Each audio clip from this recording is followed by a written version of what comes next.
right, it looks like we are at the witching hour to begin this thing. Thank you everybody who has joined so far. I'm sure we'll get a couple of stragglers, so apologies for the ding that you will inevitably hear. And thank you to Tech Data for having Brett and Alex available to do this webinar for us today. They are going to go through some high-level things about cyber warfare, cybercrime, how it affects corporate America, a little bit of what you can do to prevent it. And both of them have fantastic backgrounds in the cyber realm that I'm really excited they're going to be able to share with all of us. So Brett, he runs the Arizona Cyber Warfare Range as well as his work with Tech Data. I don't know if you guys have had a chance to check that out, but I highly recommend. And I'm going to hand it over because he has much more interesting things to say about it than I do. Brett, take it away. Well, thank you very much, and good morning, everybody.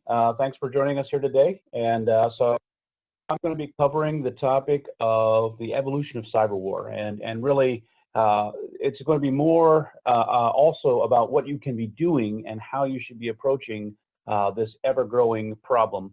And so let's begin. So needless to say, I'm sure you're aware that there's a very bad problem with breaches and cybersecurity threats. And you're probably also acutely aware of the fact that there are not many folks available to be able to help you with those problems. There's a massive cybersecurity skills gap out there.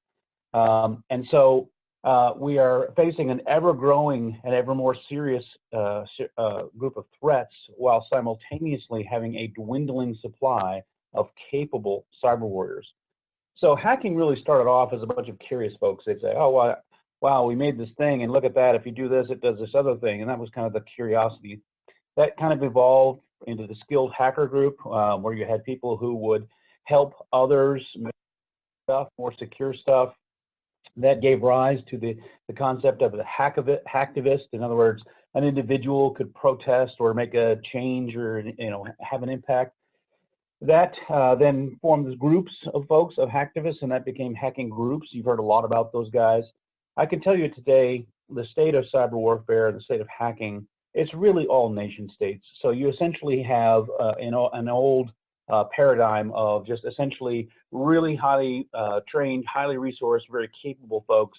And then you have a class of wannabes, just people who really aren't there, but they really want to be there. But more often than not, it's a very quick translation to anyone who has any kind of capability to get pulled into some kind of nation-state group. So that really kind of changed the game yet again for our own cyber defenses. When you're dealing with a highly resourced nation-state, right, you have a situation where they're just simply much bigger, much more capable, and much more resourced than you are, and so you really don't stand a chance, and that's a big problem. So you're outscaled, you're out-resourced. That is something that you guys already know. But you probably also have found that it's very difficult to find clarity as to what you should be doing next, because you're standing in the middle of a room and there are thousands of people shouting at you saying, do this, do that, don't do this, etc. And so it's very, very difficult to figure out what the next thing you should be doing. All right, but ultimately it comes down to the fact that you have to protect what you have in place.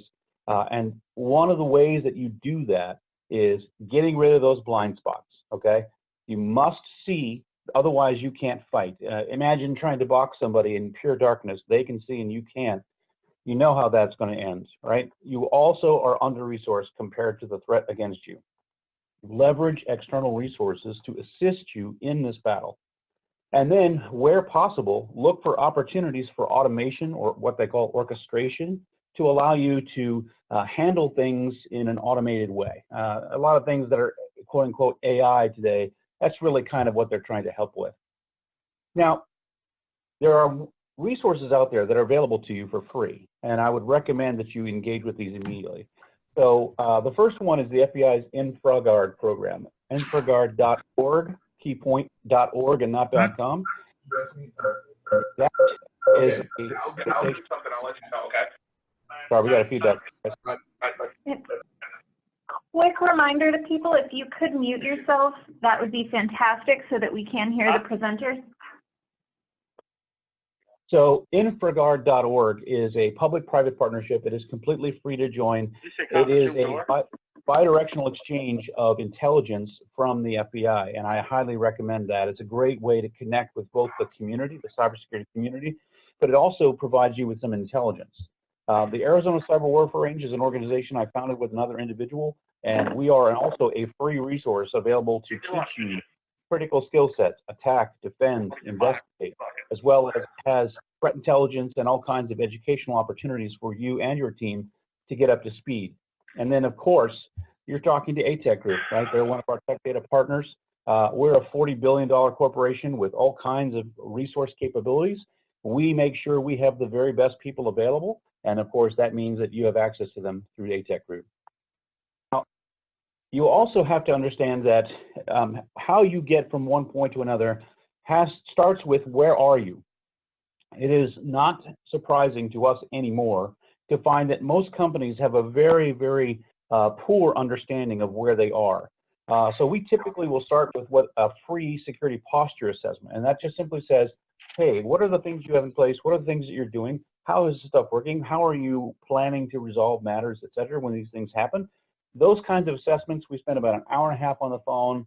We pump some data into a program, and that helps us to identify those areas where you can then say, this is my next best move. So instead of saying, well, you should buy this blah, blah, blah because of blah, blah, blah, you now say, this is the thing we should be doing next because this is where we are weakest in our situation. You would follow that with vulnerability assessments as well as penetration testing. And that is a critical thing because if you do not measure, then you're waiting for someone else to measure you. The problem is that whoever's going to be doing that is hostile to you. So you want to get ahead of that, and that's why you want to have a regular practice of vulnerability testing and penetration assessment. So also know all of your options. Like many vendors are constantly changing and improving and they're waxing and waning in their capabilities. So you have to constantly assess your technologies, the training and intelligence that's out there, to make sure that it's serving you the best. Now, one thing that's really important here, guys, is that you have to have a plan. Your plan is something that will help you issues. Hey, Brett, hang 1 second. Could everyone mute their phones, please? We hear a lot of background noise. Someone's talking on the phone. Please mute. Thank you. Yeah, thank you, Alex. Really appreciate that. One of the things that's coming up here, guys, is if you have not already been impacted by the European German data privacy rule, the GDPR, you will be affected by the California CCPA, Consumer Protection Act, right? So those are penalty mechanisms that if you do not have a plan for dealing with threats and breaches and incidents, you will be fined for that. So not only do you have the risk of breaches, but simply not having a plan to deal with that can now also cost you. So one of the ways that you can get there fast is like leveraging external assets. If you think about taking your company from where you are to having a well-rehearsed, well-vetted, and documented plan, that's extremely challenging. And so that's why you should take advantage of external assets that are available to help you get there quickly. Once you get there, having a plan on paper does not mean that that's going to work for your organization. I'm constantly participating in national cyber warfare exercises, and one of the things that always is an output is, you know, we had this plan, we had our team, but the fact is that we had never done it, we'd never practiced it, and so that really showed up in our failure to, execute on this deal. So that is something you should also consider. Test what you plan. And then, of course, allow for disruption. If you actually do have a crisis, more likely than not, there will be assets you have that are not in place because of some other human condition. Now, you've got to find and fix your blind spots. One of the things that is so surprising still to all of our team is that many companies don't even see the threats that are happening. So the reason why they don't see the threats is because technologies, computers, don't cry out when they're under attack. And because they don't do that, you have to have things that monitor those, the things that you have, your network, your computers, your workstations, and your wireless network. All of those things have to be monitored. And when they are monitored, then the thing that's watching them can be the thing that tells you, hey, it looks like somebody's trying to pretend to be somebody else. It looks like there's an attack going on. And that allows you to be able to defend yourself.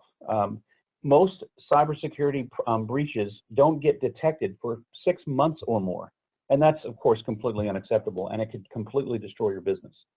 You want to make sure that you are continuing your assessments. We mentioned this before, but you also want to look at a SIM or some kind of third-party security operations center. What that is essentially an extra set of eyes that allows your team to rely on another set of perspective and people to understand what's going on your networks. And that's really important because most companies go out of business within a few months of a significant breach. You don't want to give up everything that you do for a living because you failed to watch your network. So you can also do things that will protect your network, domain name services, next generation, all of those things, those tools combined with things like patch management. I mean, how many times in those news articles have you heard, well, this is something that would have been fixed had they only patched their network? Well, most corporate IT and most cybersecurity folks simply just do not have the time to do this, and that's where tools can help you do that. And then, of course, orchestration allows your team to filter down the amount of noise, the amount of incidents that are going on their network with things that can be fixed easily with automation. All right, the other thing that I cannot emphasize enough is you must take advantage of external resources, right? Collaborate. Let me give you an example. I would bet that your company probably would not know what to do if your vendor or your customer had a major security breach and that security breach was affecting you. You probably would not even know who you would call. And yet these are people who are in your own ecosystem, your own supply chain, your own consumer group, and yet you would not know who to do that. Well, you've got to change that. That means you've got to find out, start collaborating, start talking, and say, hey, you know, if we're having a cybersecurity issue, here's who you call in our group, and who do we call at your group?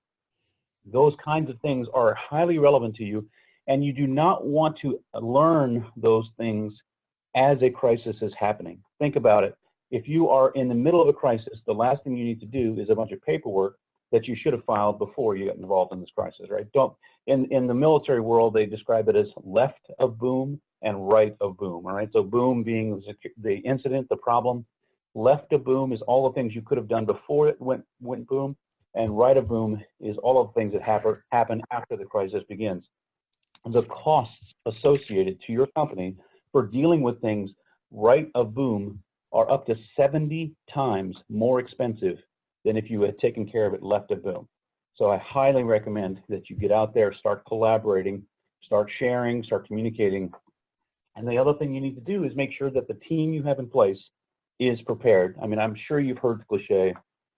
If you haven't, there are two kinds of people in the world, those who have been breached and those who do not yet realize they've been breached. So that means that you have to have a team in place. If incidents are an inevitability for your organization, you want to make sure that the people that stand up to help you fight this problem are the people you need and are capable of helping you. So there are a couple of things you could be looking for. Are my cybersecurity people engaged with security communities? Is this something that is a passion of theirs? Are they proactively seeking out connectivity and interconnectivity? If the answer is no, they'll probably tell you, well, either I'm too smart or I'm too busy. Let me assure you that cybersecurity is something that changes and evolves in a matter of minutes. No matter how smart or good you are, if you are not remaining connected and remaining proactive in your education, you are useless within a few months. So ATEC Group, by the way, is an incredible resource available to you guys to leverage capable cybersecurity resources. Think of it as a way of saying, well, I don't need to have F-15 fighters sitting in my front lawn, but when I'm under Air Force attack, it sure would be nice to have them around. And that's where ATEC Group can pinch hit and give you an Air Force when you need one. And then, of course, engage with security organizations. So we're dealing with mostly government acronyms here, so I apologize for the absolute obtuseness of it, but there are things called ISAOs, Information Sharing and Analysis Organizations. And then there's an ISAC, which is a vertically oriented version of an ISAO. So for example, there is a financial ISAC and an aviation ISAC. There's an education ISAC. And then of course, InfraGuard's program, all of those things are government focused. and they will help you connect with what's going on in cybersecurity and allow you to remain connected to that. The Arizona Cyber Warfare Range, of course, we're a free resource. Why wouldn't you take advantage of the cutting edge work that's being done there on an all volunteer team? And then, of course, there are local security groups out there. So your security people will know about ISC Squared, ISSA, and there will be many other local groups like OWASP that your team should be connected with, because IT, cybersecurity are connecting to all parts of our lives. So that means everything that we do somehow, some way is impacted by our own cybersecurity resources. So I would encourage you, leverage ATEC, leverage InfraGuard and all of these other programs that are out there available to you. Connect so that you can be proactive in resolving this problem. So I thank you so very much, guys, for your time. And I will give the rest of my time to Alex. And so let me get out of the presentation. Alex, if you're ready, I'm going to hand this ball over to you. All right.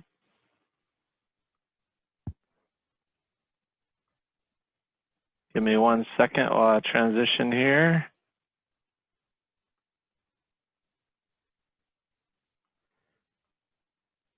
And, oops, need to swap.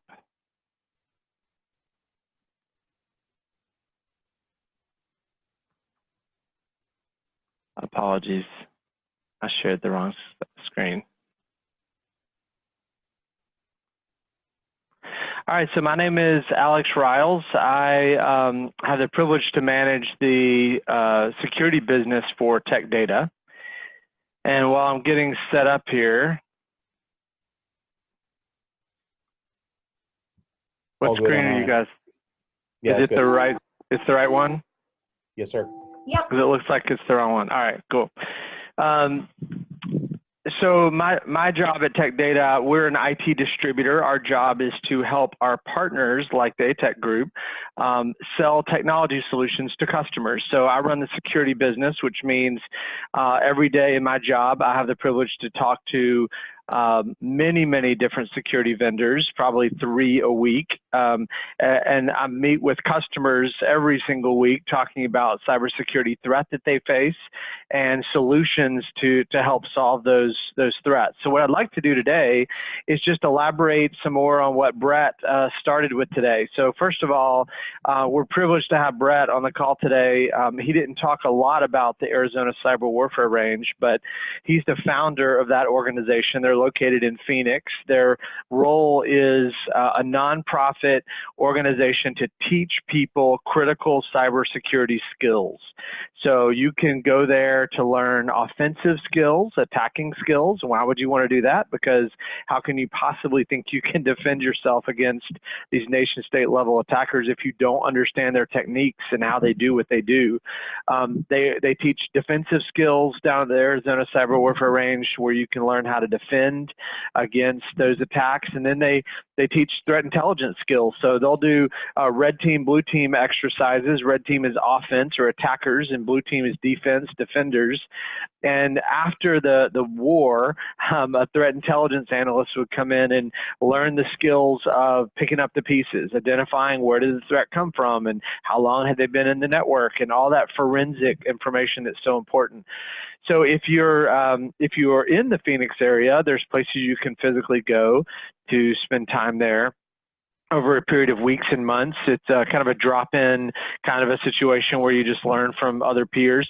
If you're remote, as most of you probably are, to the Phoenix area, the website is AZCWR, Arizona Cyber Warfare Range.org, AZCWR.org, and you can get a login and have a virtual environment provisioned for you for a 24-hour period where you can actually play around with different ranges, we call them. There's anything from beginner all the way up to Jedi Warrior, and you can get access to compromised databases and web servers and let you play and learn using tools and hacking scripts and things that maybe you develop. It's just a great set of resources for you to invest. It does require a lot of your time to learn. You have to be the type of person who's willing to dig in a little on your own and test and try things and maybe learn a scripting language if you've never programmed before. But what a great resource. And Brett, thanks for all you're doing to lead that volunteer-led organization and try to help combat the cybersecurity threat in our country. I think that's tremendous.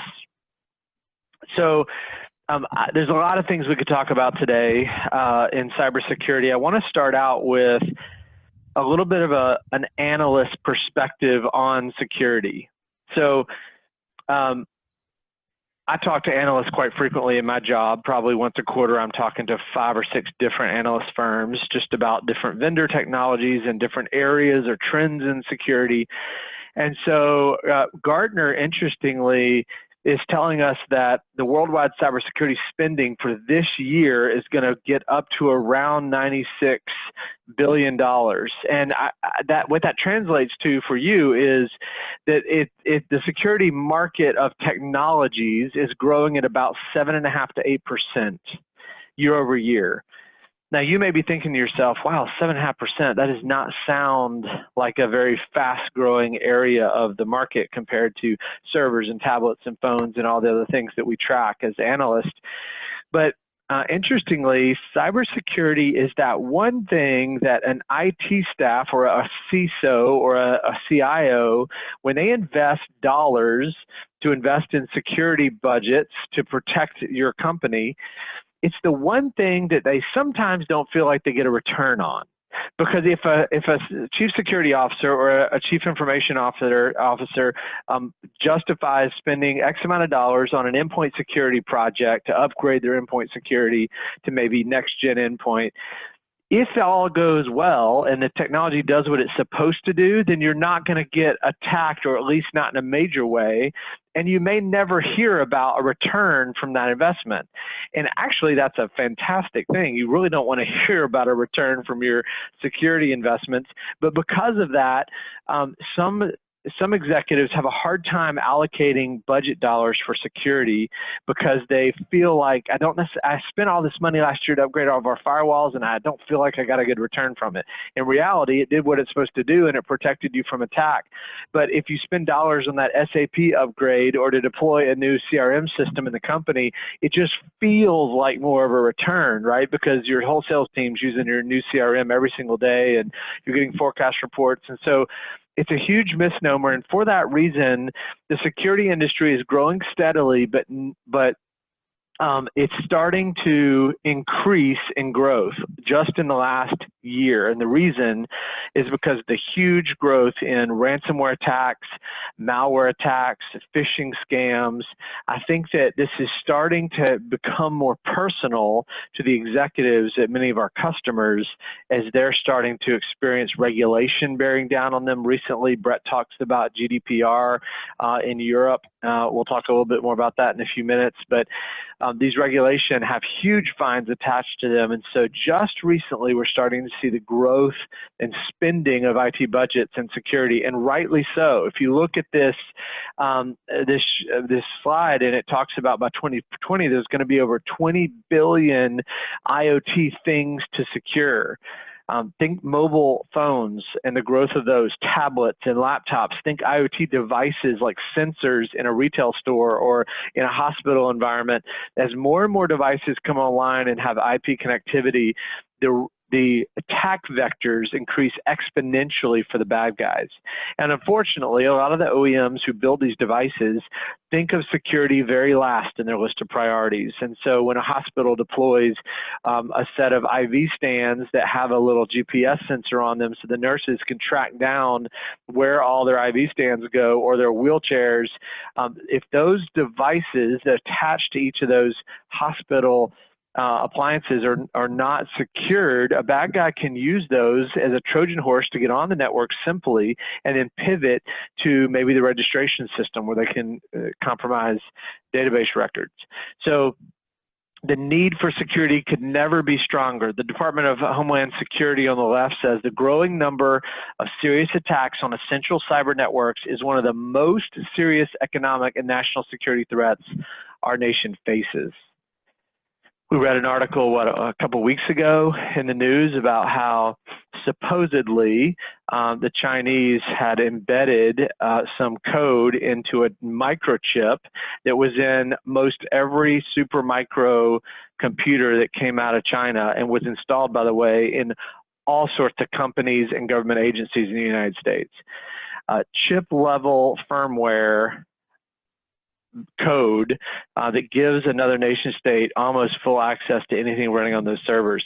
What could be more frightening than that? Those types of things are why Department of Homeland Security makes comments like this. Now, we're still researching and investigating the extent of that particular attack by the Chinese on our infrastructure, but these threats are real, and so we have to take them seriously. The graph you're looking at here on the slide, all the different colors basically represent different types of attacks that you might experience in your site. And the one that stands out to me is the sort of lavender purplish circles. They're bigger than many of the others and certainly brighter.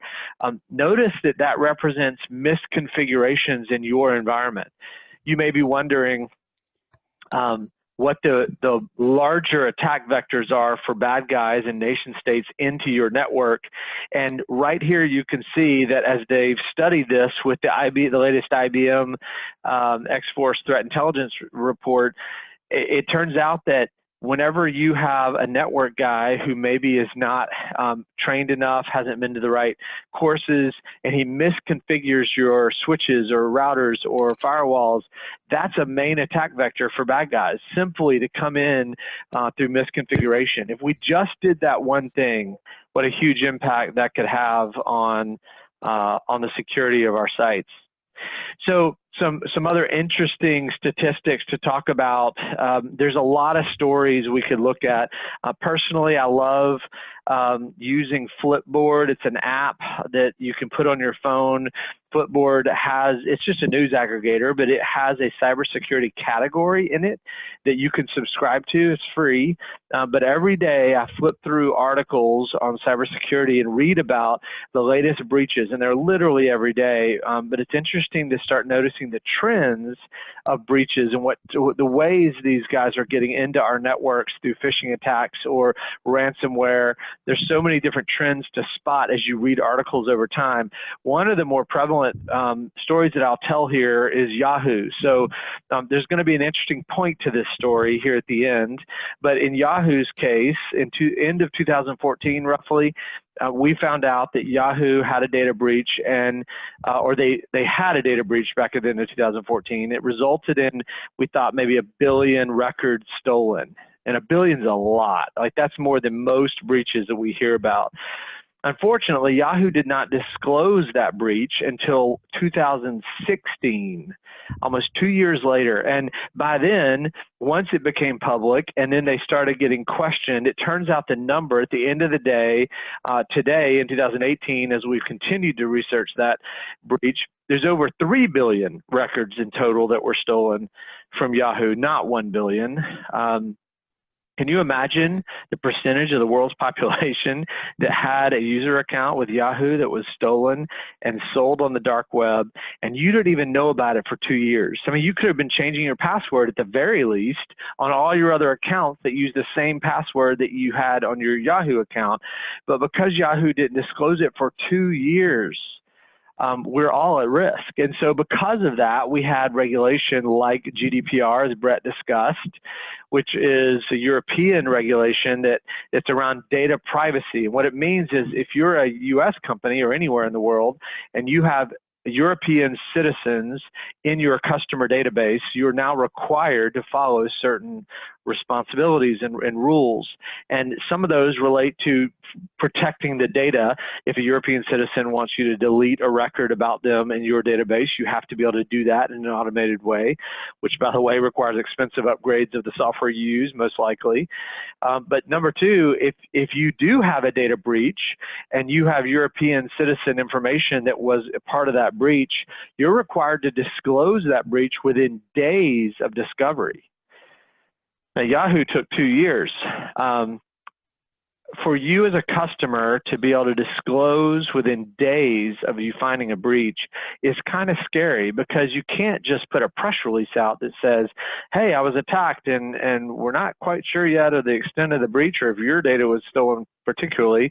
That's not going to fly. And so how are you supposed to, within days, identify, after you identify a breach, do a forensic analysis, identify how the bad guy got in, identify the scope and magnitude of the breach, identify the customer groups that were actually impacted. Imagine all the questions that customers and your customers and the press are going to have about your data breach that you now have to figure out how to answer within days. It's startling. And by the way, if you don't conform to these policies, the fines are tremendous. In a minute, I'm going to show an interesting statistic about the number of companies that go out of business from a breach like this because they simply can't recover. So in 2018, we see 24% of breaches were in healthcare. This is just the first half of this year. 58% of breaches were in the SMB, the small and medium-sized business. That's incredibly impactful. Why a quarter of them in healthcare? Well, because on the dark web, the sale of a data record in the healthcare industry is almost twice as much as in other industries like financial services, retail, et cetera. And the reason is because healthcare records typically have more content or data in them that's important to someone who's trying to steal your identity or create a passport or a driver's license in your name or open a credit card in your name. Healthcare records are more complete, generally speaking, than other types of records, so they fetch a higher price.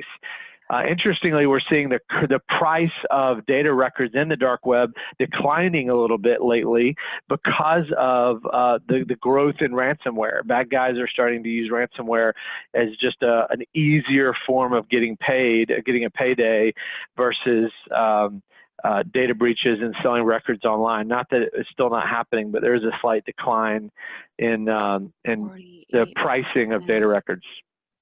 So look up at the top, 2018, 53,000 incidents just in the first half of this year. 2,200 of those were confirmed data breaches specifically. Your databases are being compromised. That's the sum of these kind of statistic and what I want you to know. Could you guys mute? A couple of you I can hear speaking. If you could just hit your mute button on your phone or in Zoom, that'd be helpful. Thank you. So the point of statistics like this are not to scare you, although they probably should. The point is to keep it relevant on your mind that we need to be doing more.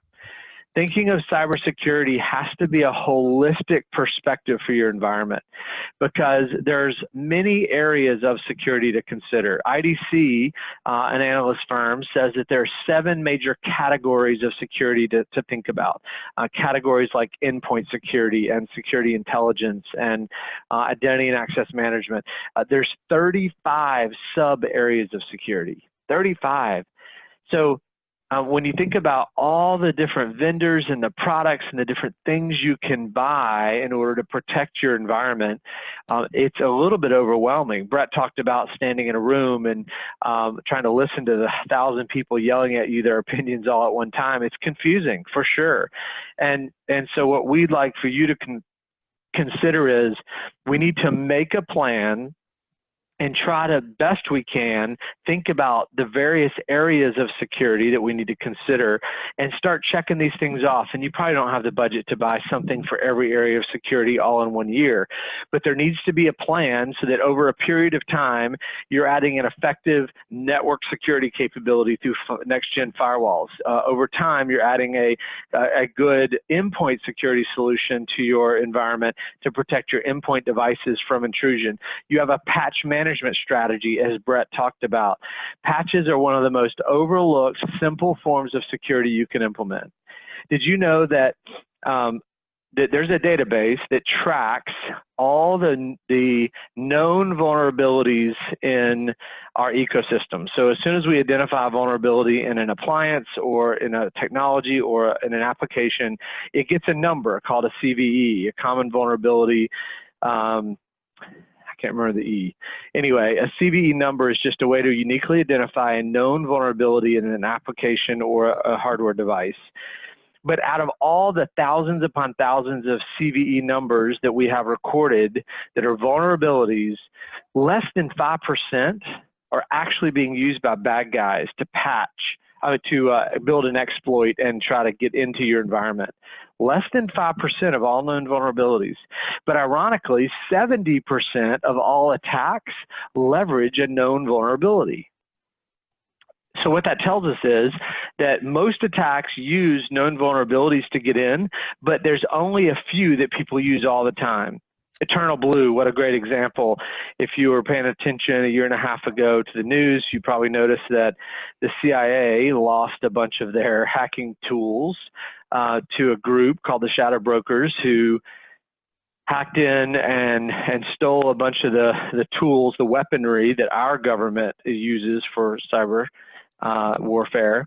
And one of the tools in there leveraged a Windows exploit that's called Eternal Blue, and it's simply a exploit in the small messaging bus capability of a Windows server. And so that issue had been patched long ago by Microsoft, but customers had not deployed those patches in their environment. Therefore, the exploit built by the CIA to leverage that vulnerability was used for the bigger attacks like WannaCry and NotPetya that you guys probably heard about last year. Those were huge global attacks that impacted millions of computers, and ironically, the patch had been out for a while to prevent that attack, but no one installed it.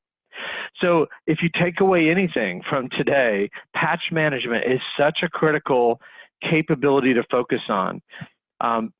If 70% of attacks are using known vulnerabilities, known implies the vendor has made a patch for it. You need to be looking at and paying attention to the patches you need to install to close that gap. ATEC Group actually sells a solution called Recon Priority that helps in a subscription service prioritize the patches you can deploy in your environment. Prioritizing because that solution, Recon Priority, researches the dark web looking for anybody chattering about building an exploit for a known vulnerability. And then they tag that, and then those are the patches they recommend you install. If only 5% of all known vulnerabilities are being used by bad guys, which 5%? And the Recon Priority solution actually helps you identify those 5% and prioritize your patching strategy. What an important concept. So some additional interesting statistics here for you to be aware of. 62% of mid-sized business breaches were targeted. And this is interesting. These statistics actually came from the Ponemon Institute and the Verizon data breach research survey that goes out every year. It's a great paper. If you don't read that today, go look up the Verizon data breach report. 62% of mid-sized businesses were targeted attacks. And here's what this means. This goes back to what Brett was talking about when he said that a lot of attacks today are nation-state led. China is a tremendous force in this scheme here. Russia is another very large perpetrator. North Korea, Iran. There's several other smaller countries that have a lot of their military funded by cybercrime. So if nation state level is the attacker, they are very intentional about who they attack. And you may think that you're too small to be a target, and that could not be farther from the truth. It may be that there's some random scanning of the internet that happens to identify obvious targets, because they can have scanners that scan the web looking for obvious holes and vulnerabilities and gaps. And then that report that generates when they come home from work that night and they see that there's a report of these 50 servers that appear open on the internet and relatively vulnerable, you now become a target that they want to investigate and spend time on.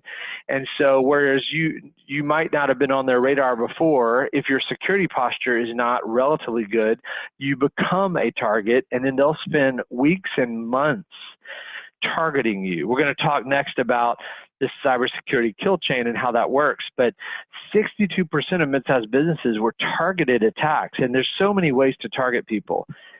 They may drop thumb drives in your parking lot, hoping that you notice it next to your car and pick it up. And statistically, within 10 days, you're going to stick it in your computer out of your bag because you'll forget where it came from.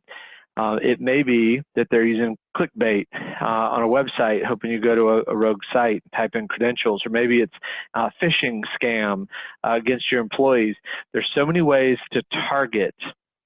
Unfortunately, for the SMB space, the small medium business, 100 employees or less, 60% of those guys close their doors within 6 months of experiencing a major data breach. That's frightening. Part of that is because sometimes small business can't afford to have effective security that covers all the angles. Remember, I mentioned there's like 35 areas of security defined by IDC. So there's so many doors to have to cover in your house. 60% actually went out of business within 6 months after a breach. Why? Because the cost in reputation loss after the breach, if your customers were impacted and they don't trust you anymore, don't buy your service, or maybe the cost of having to replace infrastructure. Ransomware is a major killer of companies today, because if you don't have an effective backup recovery strategy that's been tested effectively on a regular basis, then you might be out of luck if you get ransomware, because even if you pay the ransom, majority of the time you won't get a key. And even if the bad guy did send you a key, if you paid the ransom, at least 10% of your servers will be unrecoverable even with the decryption key, because of the way they were encrypted, or just bad things that happened during that process. Sometimes at least 10% are generally unrecoverable. So there's a no-win situation with ransomware unless you have a backup recovery strategy that's offline, by the way, and doesn't get encrypted itself. So companies don't make it sometimes. Here's another interesting one. The average time from a cyber breach, when they get into your network, to the discovery is 6 months. There's a couple things you need to take away from this. Number one, wow, 6 months, the bad guy's in your network rooting around. What is he doing? He's doing the reconnaissance phase of an attack. He's investigating. He's identifying who's the CFO and who's the CIO, because they're going to send an email spoofed from the CFO to the CEO saying, hey, we got a customer who's upset with us. We haven't paid our bill. We need to, can you authorize the transfer of X amount of dollars from this account to that account? And because the CEO sees it's from his trusted CFO's email, he approves it, right? And so that kind of knowledge comes from reconnaissance over a period of weeks and months, as a bad guy understands your network and who the players are and worms his way into different systems. Wouldn't it be cool if we could kick that guy off the network earlier than 6 months? The average cost to repair from a breach like we're talking about is tremendous, and it's very vertical specific. The cost in healthcare is generally higher than other industries.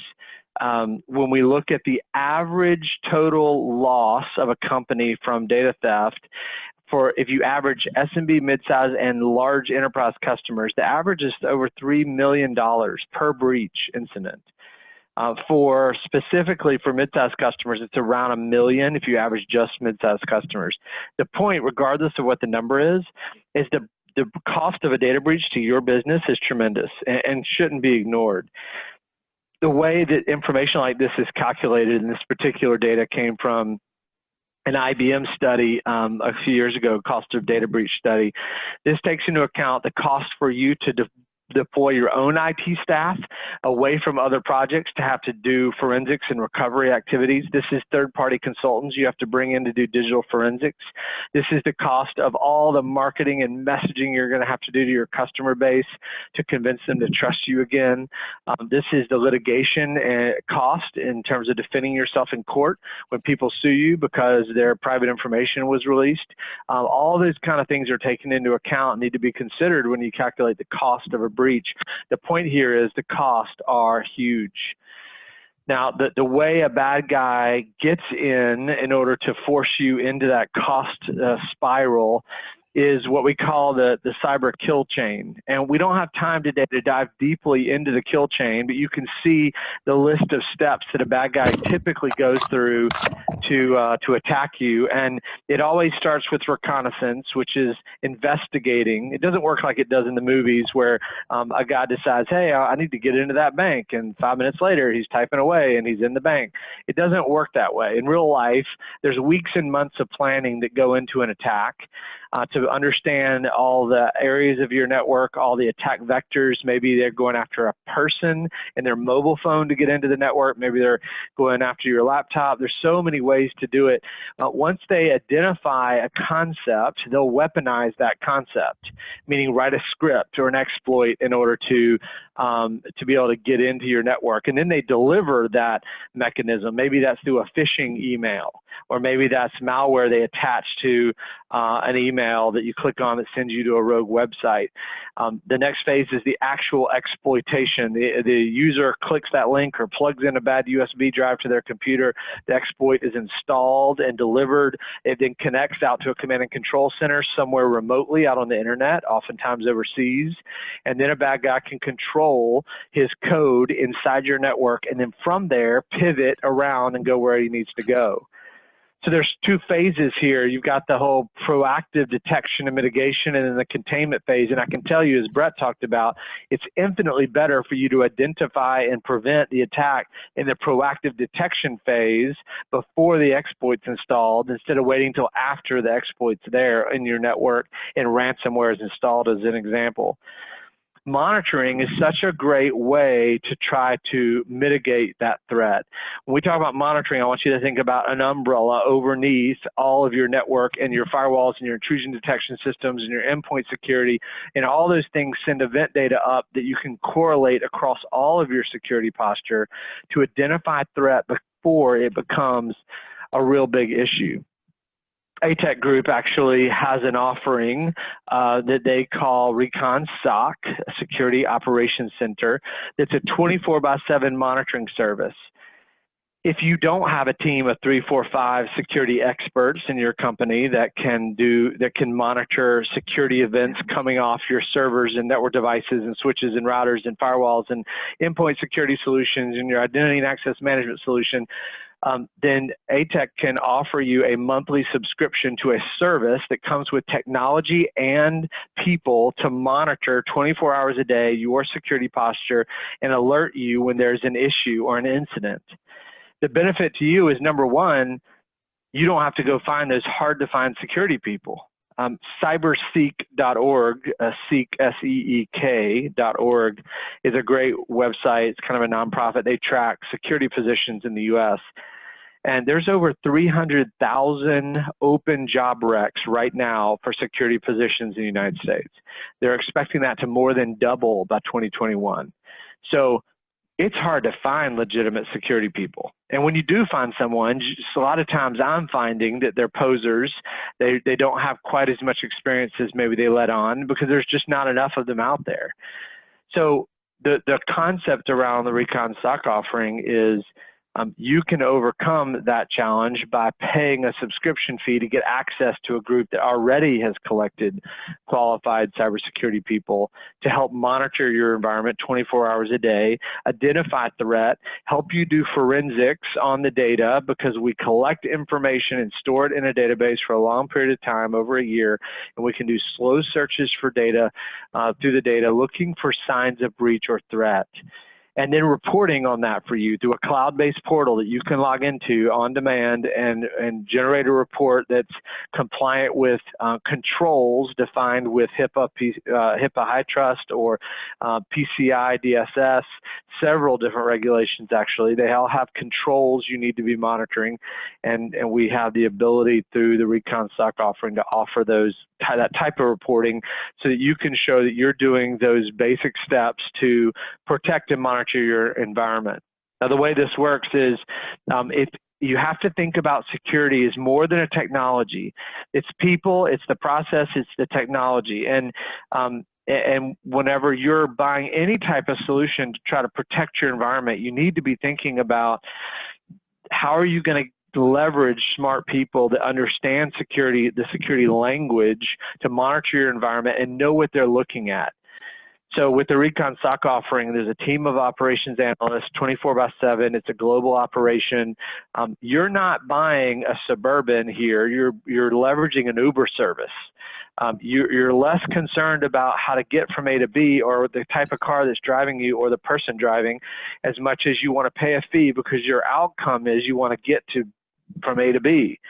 And with this service, we're getting you from A to B and providing monitoring services and alerting you to threats so that you don't have to figure out how to do that. And we use a we use a thorough process of run books and incident processes to notify you when there's a threat and tell you exactly what to do to fix it, because you need to know, like, those recommended steps and how this particular incident might relate to something else going on in your network. And of course, we use technology to do that. Lightweight agent on the endpoint, a cloud-based service that you can log into at any time and see what's going on. What we call part of this solution, we call a SIM solution, Security Information and Event Management, which is just collecting a lot of information from all over your environment and correlating that, looking for indicators of compromise, which is a fancy security term, meaning indicators of compromise. There are certain things we look for to indicate whether or not a breach has happened, an attack is underway, or a bad guy might be traversing your network. So I'll leave you with a concept that monitoring is such a critical part, in addition to the things we've talked about today: patch management, deploying a holistic set of technologies in your environment. If you want to try out this umbrella Uber service that is monitoring of your environment and plugging into all that you've already invested in your security infrastructure, the ATEC group offers a 30-day free trial to test it out. It doesn't cost you anything. It's very low effort. And we can monitor your environment for 30 days, give you some reports and tell you what we're seeing happening on your network in your environment, and then be able to give you a quote for what the monthly service fee would be for a contract. We'd love to sign you up for this. Please reach out to Shakol or your sales representative at ATEC Group, and they can get more information about how to better monitor holistically the security posture of your environment. The threat is real. It's not going away. Arguably, with the explosion of IoT, things are going to get worse, not better. So we need to be protecting our environments and thinking about it in a holistic way. So once again, make sure you're reaching out to your ATEC sales reps. I put Shakol's information up here on the screen, so you have her phone number and her email address, so you can reach out to her with any questions that you have related to anything we've talked about today. But I'll pause. We've got about 5 or 10 minutes left, and Brett and I are on the phone. We're happy to answer any questions you guys have. Shakol's on to answer any questions around the ATEC group. If you're on mute, feel free to come off of mute. And are there any questions that Brett or I can talk about from the industry perspective, or security, or vendors, or anything you're thinking about?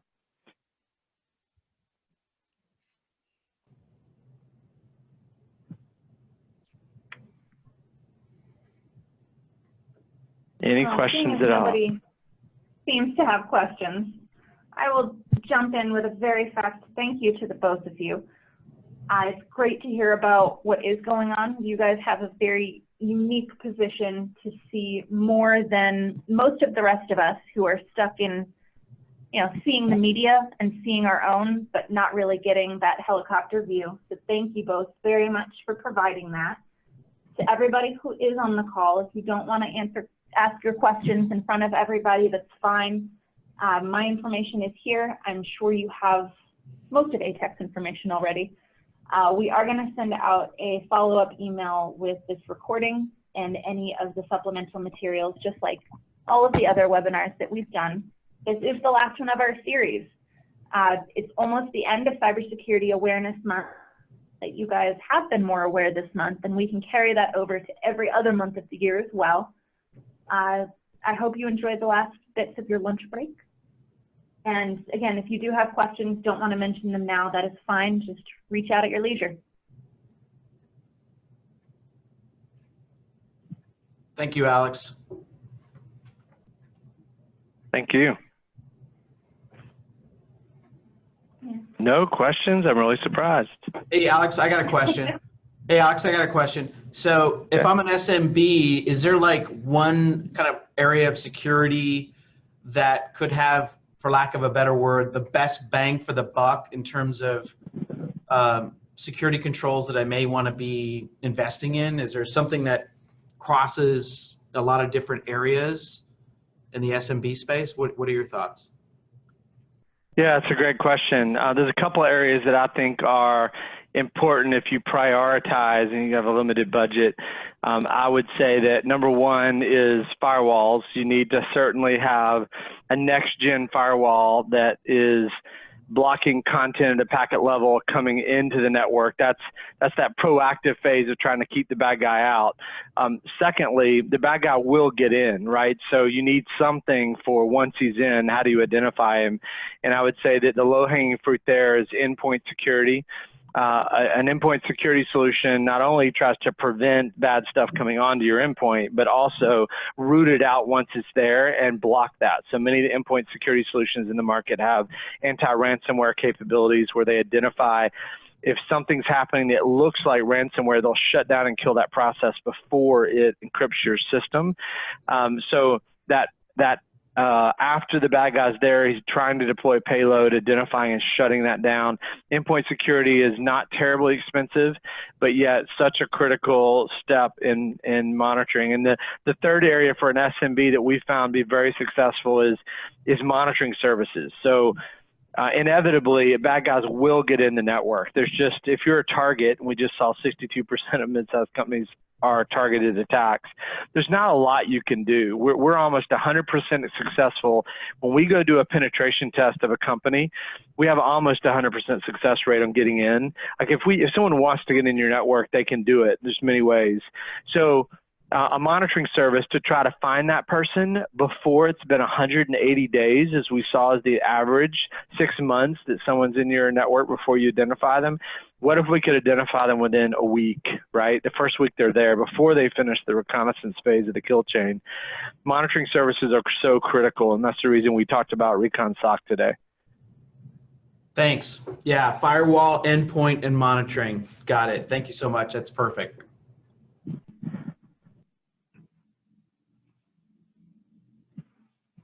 All right. It looks like we are at the end of our time. Thank you again, Brett and Alex, for presenting. Fantastic information to keep in mind. Thank you, everybody who dialed in. We hope you got a lot out of it, and we will talk to all of you soon, I hope.